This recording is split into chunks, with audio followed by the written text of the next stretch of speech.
জিলা পৰ্যায়ৰ ইণ্টাৰভিউ 16 আগষ্টৰ পৰা আমি আৰম্ভ কৰিম আৰু 5 ছেপ্টেম্বৰত আমি এই ইণ্টাৰভিউটো সমাপন কৰিম।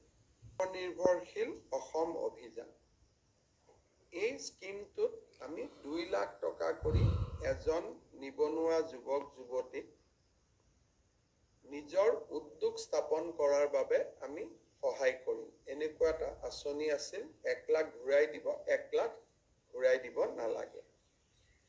তাৰে যিটো প্ৰথম পৰ্যায়ৰ ইণ্টাৰভিউ আছিলে, সেই ইণ্টাৰভিউটো সমাপ্তি হ'ল। এতিয়া 1:2 অৰ্থাৎ প্ৰথম বছৰ আমি 30,000 লোকক যুৱক যুৱতীক এই সহায়টো কৰিম আৰু তাৰ পিছত আমি আৰু 70,000 ল'ৰা ছোৱালীক কৰিম দ্বিতীয় পৰ্যায়ত।